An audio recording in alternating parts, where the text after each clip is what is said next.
Assalamualaikum warahmatullahi wabarakatuh. Saya Dea Oktavia dengan NIM 22111021121.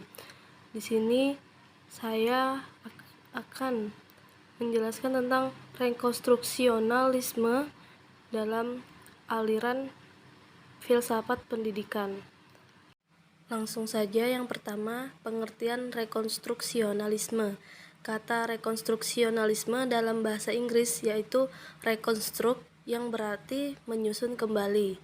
Dalam konteks pendidikan, aliran ini adalah suatu aliran yang berusaha merombak tata susunan lama dan membangun tata susunan hidup kebudayaan yang bercorak modern, merupakan kelanjutan dari gerakan progresivisme. Menurut rekonstruksionalisme, genre realitas bersifat universal dan ada di suatu tempat. Aliran ini juga berpendapat bahwa bukti diri atau bukti yang ada di dalam diri, realitas, dan keberadaan dapat digunakan untuk menunjukkan landasan kebenaran. Selanjutnya, tokoh-tokoh dalam aliran rekonstruksionalisme.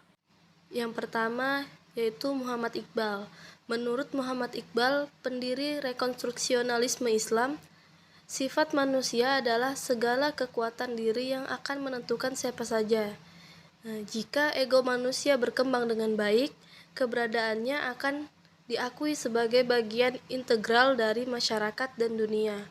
Padahal, pembangunan harus dimulai dari dirinya karena berasal dari hati, karena Tuhan telah memberikan potensi pada setiap manusia. Yang kedua ada Kohn dan Rock. Kohn dan Rock berpendapat bahwa sekolah harus membuat perubahan yang spesifik untuk masyarakat. Ini adalah perspektif yang tepat dari Kohn, yang percaya bahwa kemajuan teknologi yang pesat membutuhkan rekonstruksi masyarakat dan pembentukan tatanan dunia yang baru. Tujuan pendidikan menurut aliran rekonstruksionalisme. John Dewey melihat sekolah sebagai proses perkembangan kapasitas fundamental sentral, baik yang menyangkut pemikiran serta kecenderungan kekuatan terhadap insting manusia dan insting manusia biasa. Filsafat pendidikan juga dapat dipandang sebagai teori pendidikan secara umum. Berangkat dari hal tersebut, menurut John Dewey, pendidikan adalah reorganisasi atau rekonstruksi sebagai pengalaman hidup sehingga segala sesuatu yang baru menjadi lebih terarah dan bermakna. Menurut definisi ini, seseorang berpikir tentang pengalamannya sendiri. Selain itu, ini menyiratkan bahwa pendidikan seseorang mencakup semua yang mereka lakukan dari lahir sampai mati. Kata kunci untuk sesuatu yang mereka lakukan, seseorang belajar sambil melakukan, sehingga pendidikan dapat dilakukan di rumah, di gimnasium, perjalanan, di ruang kelas, atau di perpustakaan. Tujuan rekonstruksionalisme yaitu memiliki rasa keinginan untuk membangun masyarakat baru yang pantas dan adil. Karena tujuan tersebut, kaum aliran rekonstruksionalisme mencoba melakukan kesepakatan antar tiap-tiap manusia agar mereka ikut mengatur tatanan kehidupan manusia di dalam satu tatanan serta lingkungan. Dan yang terakhir ada pandangan rekonstruksionalisme dalam pembelajaran.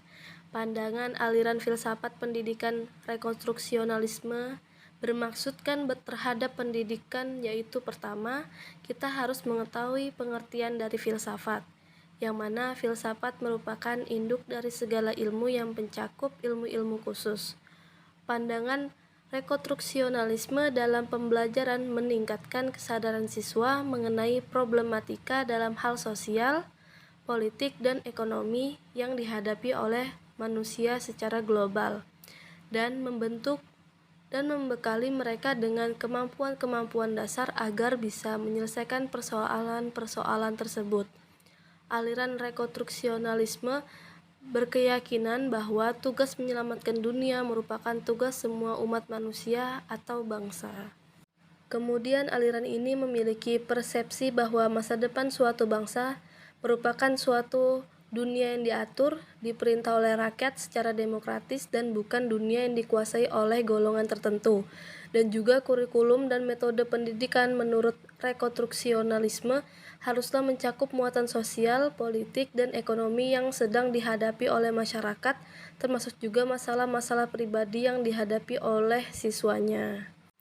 Adapun corak aktivitas pembelajaran pada aliran rekonstruksionalisme, menurut Kingsley Price, adalah sebagai berikut. Yang pertama, segala sesuatu yang bersifat otokrasi, yaitu berkuasa sendiri, mesti dihindari sehingga yang belajar terhindar dari unsur pemaksaan.